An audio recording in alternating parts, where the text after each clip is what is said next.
आप देख रहे हैं अनहोनी। तो चलिए बढ़ते हैं आज की इस कहानी की ओर। काफी दिनों से काम तलाशने के बाद जब मुझे किसी भी तरह का काम नहीं मिला तो मैंने अपनी सारी पूंजी लगाकर एक कार खरीद लिया। लेकिन ऐसा भी नहीं था कि कार खरीदने से मेरी सारी परेशानी खत्म हो गई, क्योंकि कार तो मैंने खरीद लिया था, मगर उसे चलाऊं तो चलाऊं कहाँ, ये सोच सोच कर मैं काफ़ी परेशान रहने लगा कि तभी एक दिन मैं चाय की दुकान पर बैठकर चाय पी रहा था तो मेरा एक दोस्त अजय चलकर मेरे पास आया और मुझसे बोला। क्या बोला? क्या चल रहा है आजकल? अजय हमारे गांव के बाहर वाले अस्पताल में वार्ड बॉय का काम किया करता है। खैर, अजय से पूछने पर मैंने उसे अपनी सारी परेशानी बता दी। मेरी सारी परेशानी सुनकर अजय ने कहा, अरे ये बात है, तो तू एक काम कर, कल अपनी गाड़ी लेकर मेरे हॉस्पिटल में आ जा। मैं अपने मैनेजर साहब से बात करके तुझे हॉस्पिटल में एम्बुलेंस चलाने की परमिशन दिला देता हूँ। अजय की ये बात सुनकर मेरे काफ़ी दिनों से मायूस पड़े चेहरे पर हल्की सी मुस्कान आई। जिसके बाद अगले दिन ठीक सुबह 10 बजे मैं हॉस्पिटल पहुंचा, जहां अजय ने मेरी मुलाकात मैनेजर से करवाई। मैनेजर काफ़ी अच्छे इंसान थे, जिस कारण उन्होंने मुझे एम्बुलेंस चलाने की परमिशन दे दी। तो मैंने अपनी कार को एम्बुलेंस की तरह मॉडिफाई करवाया और उसी हॉस्पिटल में अपनी कार को एम्बुलेंस के तौर पर चलाने लगा। जिसके बाद कुछ दिन तो सब कुछ ठीक चला। मेरी अच्छी खासी इनकम भी होने लगी, जिससे मेरे घर की आर्थिक हालत भी सुधरने लगी कि तभी एक रात 9 बजे मैं अपनी गाड़ी को हॉस्पिटल के बाहर खड़ी करके गाड़ी के अंदर बैठा ही था कि तभी हॉस्पिटल से मुझे अजय का कॉल आया। तो मेरे कॉल रिसीव करते ही अजय ने कहा, यार तेरे लिए एक भाड़ा है, तुझे एक डेथ बॉडी को लेकर कालामुड़ा गांव जाना होगा। हालांकि मैं रात के वक्त डेथ बॉडी को कभी भी कहीं लेकर नहीं गया, मगर मुझे भूत प्रेत इन सब चीज़ों से डर नहीं लगता था। इस पर मैंने अजय को हाँ बोल दिया, जिसके बाद हम दोनों ने मिलकर उस डेथ बॉडी को एम्बुलेंस में डाला और अजय से उस डेथ बॉडी के घर का पता लेकर कालामुड़ा गांव की तरफ आगे बढ़ने लगा। गाड़ी स्टार्ट करते ही मैंने जब अपनी घड़ी में वक्त देखा तो वक्त हो रहा था रात के 9:30 बजे का। हमारे यहाँ से कालामुड़ा गांव करीब 200 किलोमीटर दूर है, तो मुझे वहाँ पहुँचने में करीब 4 घंटे का समय लगेगा। हालांकि उस समय हमारे गांव में रात के 9:30 बजना यानी काफ़ी रात, जिस कारण रास्ता पूरी तरह से खाली था। तो मैं अपनी गाड़ी को काफ़ी रफ्तार से भगा रहा था। ठंड का मौसम होने के कारण मैंने अपनी एम्बुलेंस की सारी खिड़कियां बंद कर रखी थी, ताकि बाहर चल रही ठंडी ठंडी हवाएं गाड़ी के अंदर ना आ सके। रास्ते पर चारों तरफ इतना कोहरा छाया हुआ था कि मेरी गाड़ी की हेडलाइट की रोशनी में थोड़ा बहुत जो दिख रहा था वो सब धुंधला धुंधला। अभी मैं आगे बढ़ ही रहा था कि तभी अचानक मुझे काफ़ी तेज ठंड लगने लगी। लेकिन अभी तो सब ठीक था, तो फिर मुझे इतनी ठंड कैसे लगने लगी, ये सोचते हुए मैंने जब एक बार अपनी निगाहें पीछे घुमाई तो मैं एकदम से हैरान हो गया, क्योंकि अपनी निगाहें पीछे घुमाते ही मैंने देखा कि उस डेथ बॉडी के पास वाली खिड़की खुली हुई है। मगर ऐसा कैसे हो सकता है? मुझे अच्छे से याद है कि मैंने उस खिड़की को ठीक से लॉक किया था, तो फिर वो खिड़की अपने आप कैसे खुल सकती है?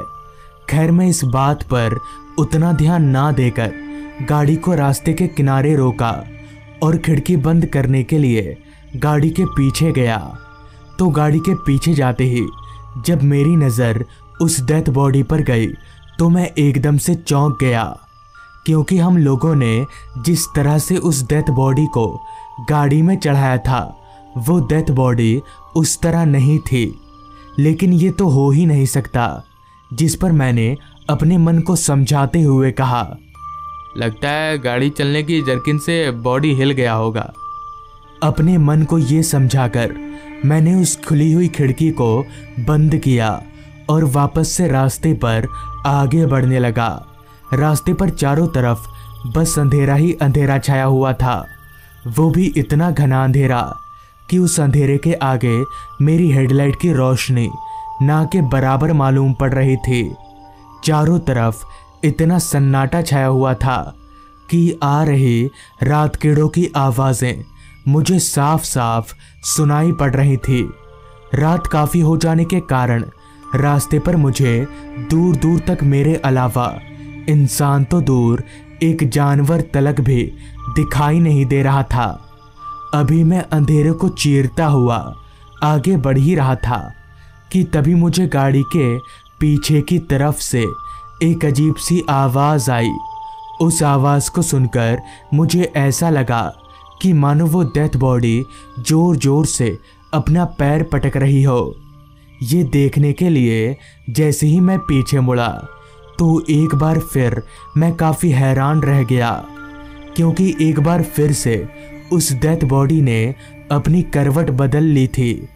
अब मुझे समझ आ गया था कि ज़रूर दाल में कुछ काला है, लेकिन मैं अपनी गाड़ी को और उस डेथ बॉडी को वहाँ छोड़कर भाग भी नहीं सकता था, क्योंकि मैंने काफ़ी मेहनत से ये गाड़ी खरीदी थी। तो मैं हिम्मत जुटाकर उसी तरह आगे बढ़ने लगा। अब मैं थोड़ा थोड़ा डरने लगा था, क्योंकि एक तो इतना सुनसान रास्ता, ऊपर से गाड़ी में एक डेथ बॉडी के साथ मैं अकेला, तो ये माहौल किसी को भी डरा सकता है।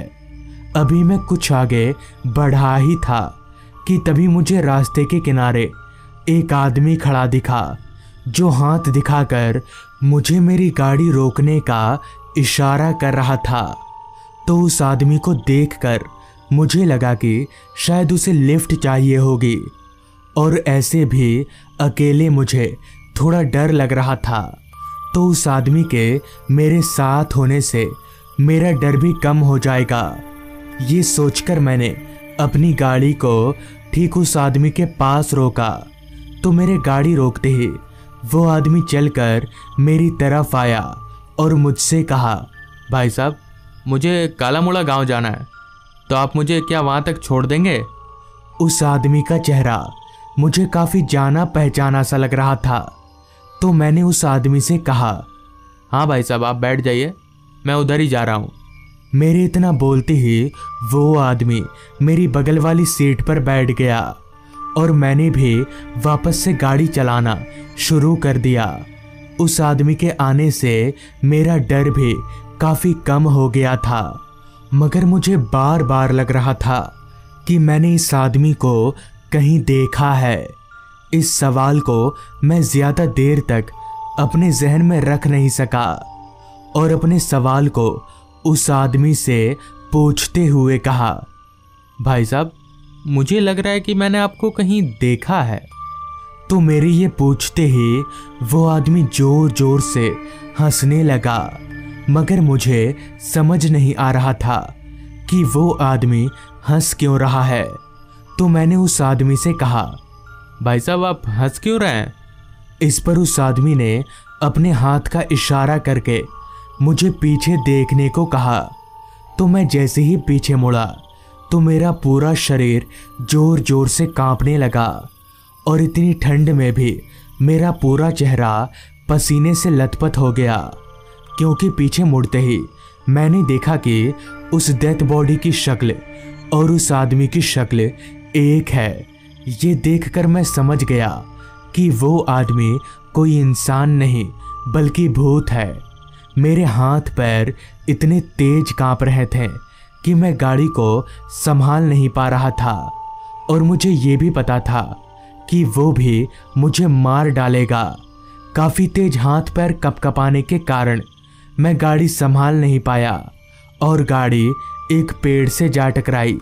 टक्कर इतनी जोरदार थी कि मैं वहीं पर बेहोश हो गया। फिर जब मेरी आंख खुली तो मैं वहीं पर बेहोश पड़ा था। उस रात तो किसी तरह से मेरी जान बच गई, लेकिन उस रात के बाद से मैंने रात को डेथ बॉडी ले जाने का काम एकदम ही बंद कर दिया। तो दोस्तों, ये थी आज की कहानी। अगर आपको ये कहानी अच्छी लगी हो तो चैनल को ज़रूर सब्सक्राइब कर लें। तो मैं आपका दोस्त आर्यन जल्द ही मिलूंगा आपसे ऐसी ही एक कहानी के साथ।